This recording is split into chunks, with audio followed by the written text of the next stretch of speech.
This is an Alfa Romeo GTV. It's a 2-litre T-Spark 16-valve Turismo. It's a two-door coupe, 2003 on an 03 plate. Done 111,072 miles. It's finished in Alfa Red with black leather upholstery. It's MOT'd until the 25th of April 2018. The fuel economy figures: urban 21.2, extra urban 41.5, combined 30.7. It has a 0 to 60 time of 8.4 seconds and a top speed of 131 miles per hour. 155 brake horsepower engine. Beautiful looking car, usual Alfa Romeo styling. The seats are lovely, the interior is lovely. Could be made into a very nice car, and to be honest, I'm quite tempted to keep it myself. And it's going to be a future classic. It really is. It has a couple of little faults. A bit of the lacquer's peeling off on the roof and the bonnet. But for anybody who wants to get something to start off, to make a collector's car, to do the thing up, then this is an ideal base for it. The interior is pretty tidy, and as far as I'm aware, it runs okay. But this is the first time I'm going out in it now. We've taken it in part exchange off a lady, and I've no reason. She is bringing the service history in. She forgot it, so I can't tell you what it is just at the moment. So far seems to run okay. Just been ticking over on the forecourt for a short while, so temperature's all good, which is something to watch on Alfas. The styling of them, Alfa Romeos, is just beautiful. Flush door handles, or it's just a little button. The front footwells, I've got loads of legroom. It's quite a small car and I've got loads of legroom, and the reason, or the way they've made loads of legroom, is the floors actually dip, so the floor goes down from underneath the seats. It goes, and then there's kind of a footwell. Great driving position. As per usual, when it comes to styling, everything the Italians do is perfect. I think this has the Pelfrau leather, so it's a really nice finished leather. Again, sports seats. One more little thing to point out: there's a crack in this front central armrest here. I assume at some stage the handbrake's not been adjusted properly, and they've kept pulling it up until it's finally just split it there. But again, that's quite an easy repair. I've sold a lot of Alfa Romeos in the past.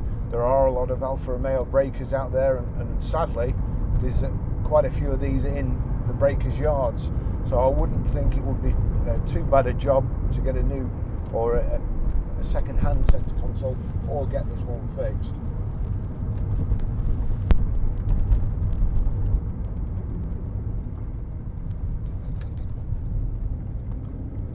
Just give it some gas.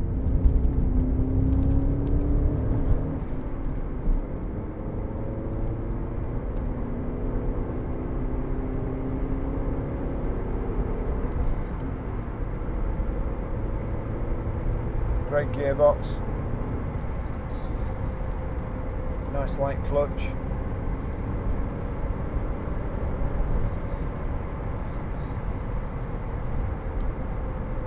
Five gears, not 6.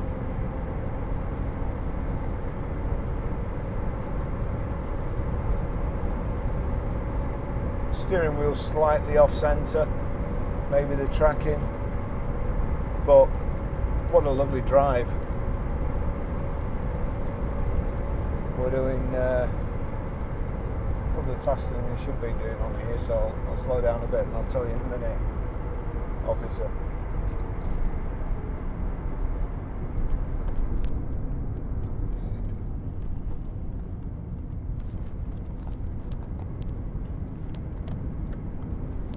I ran an Alfa GT myself a couple of years ago, and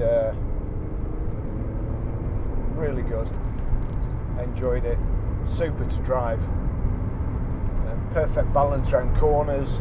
And as I say, for me, it's the absolute perfect driving position.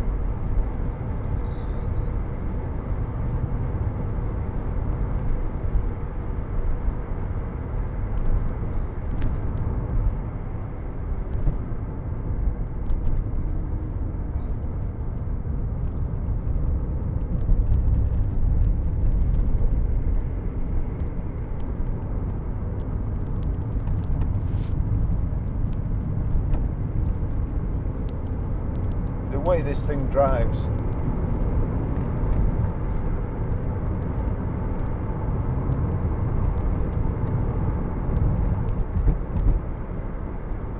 I am honestly very tempted just to keep it and do it myself.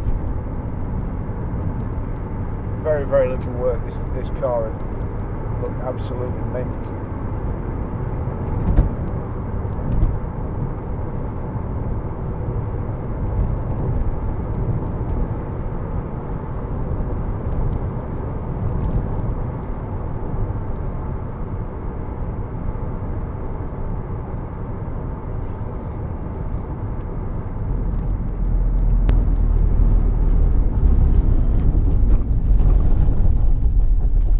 Again, that's this road, not the car.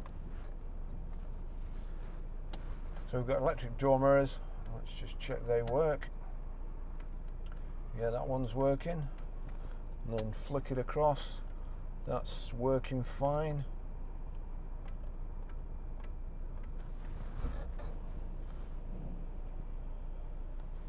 Steering wheel's all nice, 3-spoke. Wipers on the right, indicators on the left. Has air conditioning as well.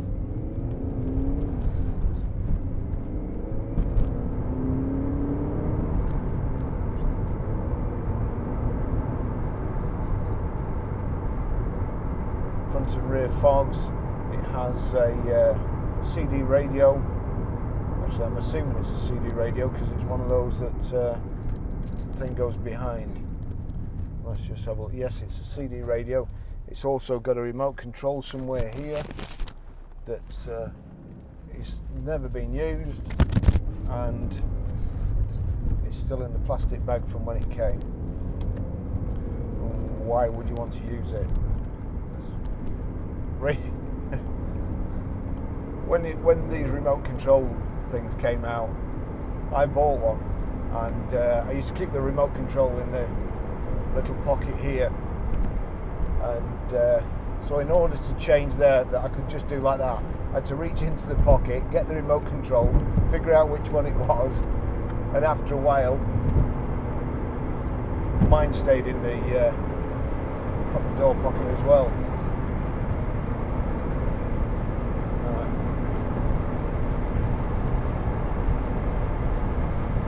Crikey, that's going too fast. You really don't know you're moving. I was speeding a little bit then, which I don't want to do. So that's 70 miles an hour, just over 3,000 revs, nice and quiet, and it's a lovely car to drive. The suspension's great. Alfas do suffer with suspension arms, the rubbers on the suspension arms. This feels great. Usually you can hear quite a bit of a knock, or even when they got really bad, the wheels are shaking. This is super. The temperature gauge is still good.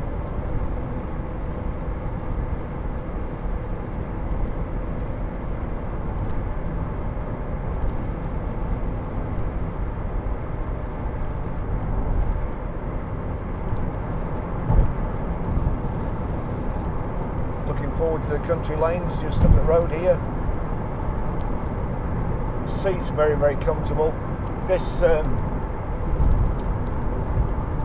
would you describe it? The leather's easy for me to say. The leather is sewn in strips, and the strips come up like a cushion, so it makes the seats even more comfortable. If you sat on a normal seat and your back's just straight on it, this feels like it's really, really well padded, and like the seat is bigger and thicker than it actually is.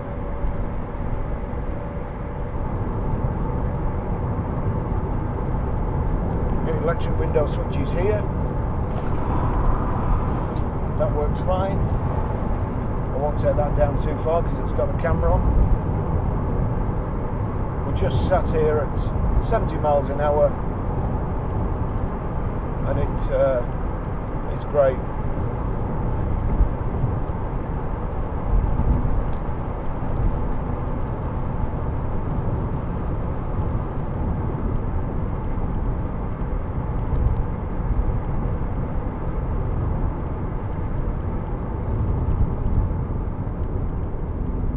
Brakes are good. Brakes in a straight line, no wobbles,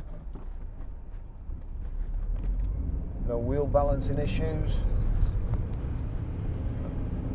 I've yet to try the wipers.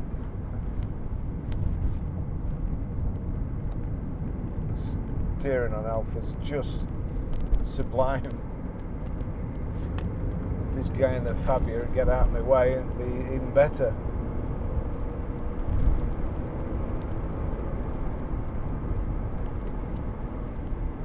This girl in the Fabia would get out of the way.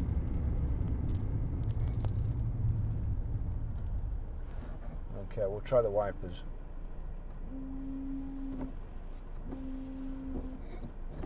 Again, the wiper jets are in the blades. Alfa styling department.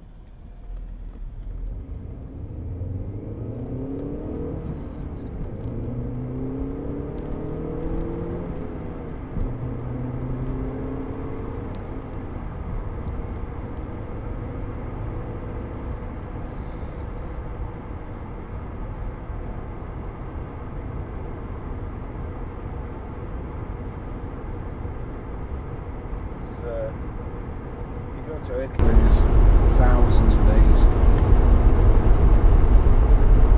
and not too long ago we had a 3-litre GTV convertible, and that was a beautiful car as well.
Smell in Oakley today, and although we're several miles away, that's the reason for it. Wow. the shit sprayer. Great. That explains a lot.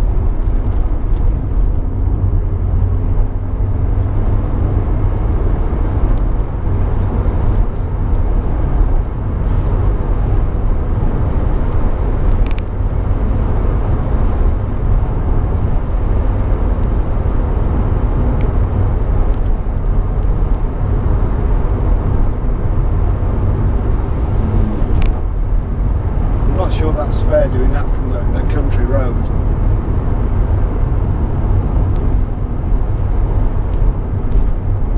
Especially one with blind bends and where people, Christ, leave me a bit of room, you.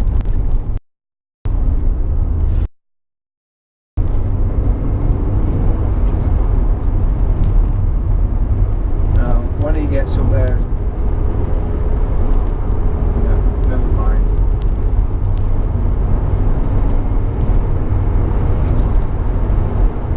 That little bend there is people go too fast up this road and then they can't go round the bend. They're carrying too much speed to go around the bend and keep within the confines of their lane.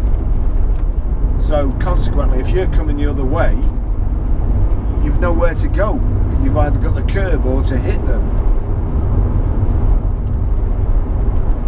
I used to go to work that way every morning, and the amount of times I'd be setting off about 6 o'clock in the morning, the amount of times there'd be a car in a field there where they'd just gone too fast and couldn't get around the corner.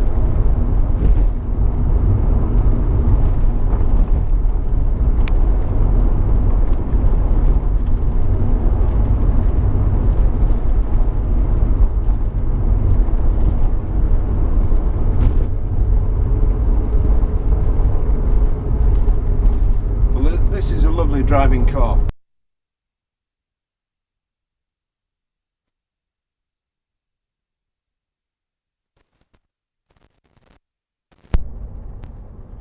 I've got out of the car with the microphone attached to me once too often, and I think I've broke the lead.